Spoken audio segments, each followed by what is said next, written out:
We continue now at the top of Daf Mem Beis Amud Aleph and Mesechet Kesubos. This is Kesubos Daf 42a. The Mishnah continues talking about a Nara Maise Yodeha Umitziyasa. When you have a Nara, her earnings and the things that she finds, Afal Pisha Lo Govsa, even though she did not collect them. And the Gemara is going to talk about what do we mean she didn't collect them. When we're talking about something you find, you don't collect it. But let's say in terms of the earnings, even though she didn't collect yet her earnings, Meis Ha'av, if the father dies in that situation, Harei Hein Shel Achin, so then that does belong. Those earnings do belong to the brothers. Rashi over here says, in other words, she had earnings that she had while her father was alive. In general, her father's entitled to her Maise Yadayim. Even though she didn't collect. Again, she did work and she didn't collect the earnings yet. In that case, if the father dies, it belongs to the brothers, it doesn't go to her. Because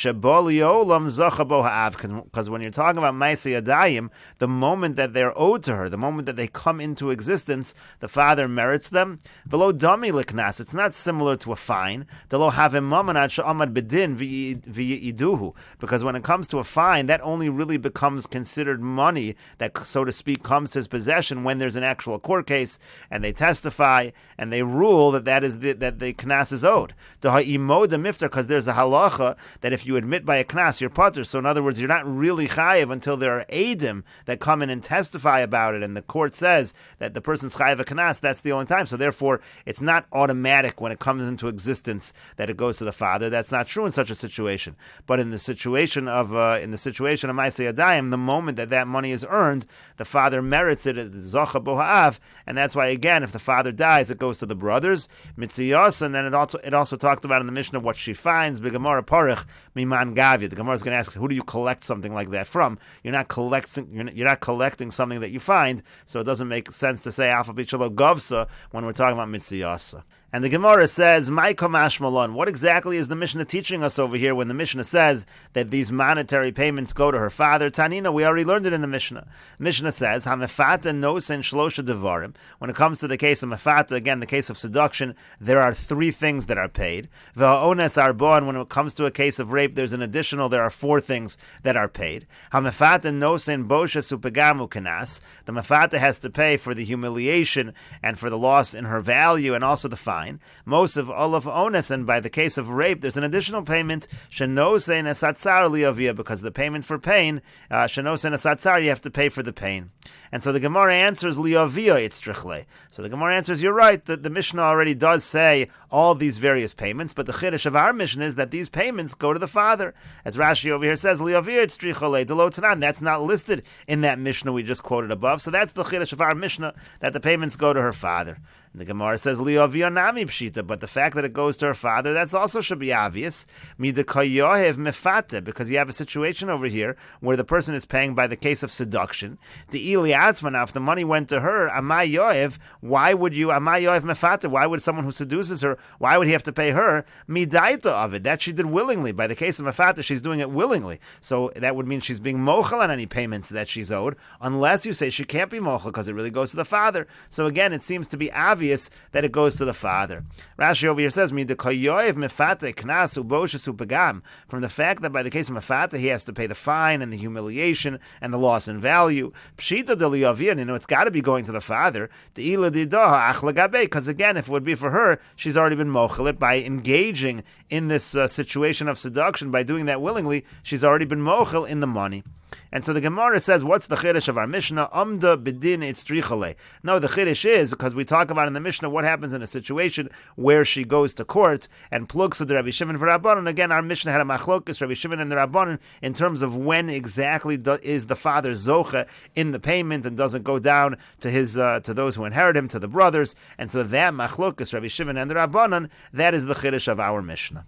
And the Gemara continues, Tanan Hasam, we learned over there in the Mishnah, Anasto, Pitisa, Esbiti, let's say a person says, you raped or you seduced my daughter, V'hu Omer lo anasti v'lo pitisi, and he says, no, I never raped her, I didn't seduce her, so it's a dispute now between the father and between this individual, whether this actually occurred.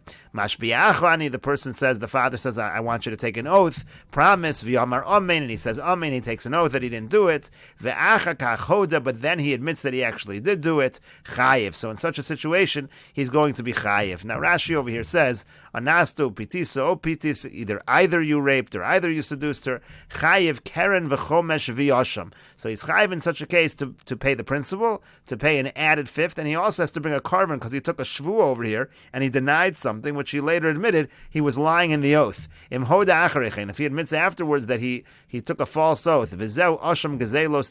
This carbon asham over here is referred to as an asham gazelos, and so that's what it's saying over here. The Chachamim are saying that in this situation, he's chayev asham gazelos and all of the halachas that go along with it, meaning to say the Karen and the Chomesh. And the Mishnah continues, Rabbi Shimon poter. Rabbi Shimon says, no, in such a situation he's poter.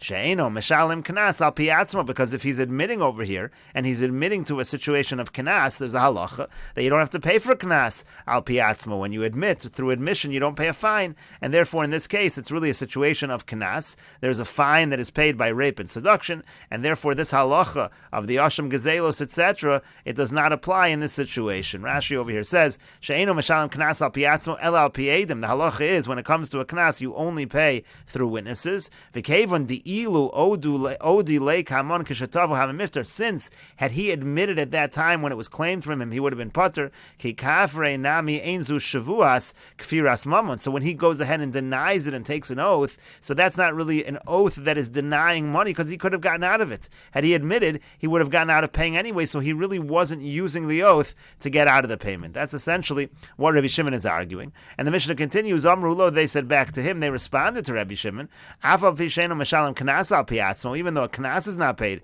through admission. Afal meshalim boshes upagam al pi atzmo. However, the payment for the humiliation and the loss in value, that is paid through admission. And Rashi over here explains, Avol Meshalim Boshes Upagam, again, even though the Knas is not paid through admission, but there are other payments that are paid through admission, meaning again for the humiliation and the loss in value, Dimamonahu, that's Mammon, that's not Knas. Vishtakach Dimamona Kafre. So if the guy was denying it and he took an oath and it was a false oath, he was denying Mammon. Well, the Kamon Mefarish time of the Rabbanan, later on we will explain the reason of the Rabbanan, to Kasavri, because they hold Stam Toin on Nasta, Lo Tavo Ela Boshes Upagam. They hold that when a person comes along and says that you raped my daughter, the real claim the person is making is not the fine. The real claim the person is making is for the boshes and the pagam, v'lo nishbazeh el al kfiras knas. And so therefore, v'lo nishbazeh al kfiras knas. Therefore, this guy wasn't swearing and he wasn't denying the fine. The real claim against him was the boshes and the pagam, according to the Rabbanan. And therefore, in this case, there is going to be the keren and the chomesh and the carbon asham for the asham gazelus. And the Gemara continues, Boy minei Abaye me Rabba. Abaye asked Rabba the following question. Rashi over here says, Boy minei Abaye me Rabba bar Nachmeni. This is a reference to Rabba bar Nachmeni, the Rabbe have. Rabba bar Nachmeni was the Rebbe of Abaye. He asked him the following question. Ha'omer lechaveiro anasto pitisi esbiti v'hamadaticha bedin. Let's say a person says to his friend, you raped or you seduced my daughter, but not only did you rape and seduce my daughter, we already went to court. V'neschayav li mammon, and the court already ruled that you owe me money. V'hu omer, and the person responds, Lo anasti v'lo pitisi v'lo hamadatani bedin. I didn't rape her, I didn't seduce her, we never went to court. V'lo neschayavti loch mammon, they never ruled that I was chayav to you mammon. So in this case, it's identical to the case we had before, but there's a distinction. Now the case we had before again was a machlokas tanoim between the Rabbanan and Rabbi Shimon. But in this case, there's a distinction. They're not simply arguing about whether or not there was a rape or seduction. They're arguing whether there was a court case. Now, if there was a court case already, that may have turned the knas into mammon. So in such a situation, v'nishba, and then the person takes the oath, and then v'hoda, then he admits that he took a false oath. So in that situation, Rabbi Shimon mai, what would be the halach according to Rabbi Shimon? In the case we had before, the standard case, so to speak, Rabbi Shimon said you're potter from the asham gazelos, because over there it's a situation of knas. But over here, what's the halacha? Kevan da amad bedin memona havoy. On the one hand, you could say, since there was a court case, that knas has now transformed into mammon, umechayev aleh, carbon shvu, and therefore there's an obligation for a carbon shvu in this case. Odilmor, maybe you'll say, no, afagav da amad bedin, even though there was a court case, knas have it still has the status of a knas. And so what is the halacha? That was the question that was asked of Rabbah.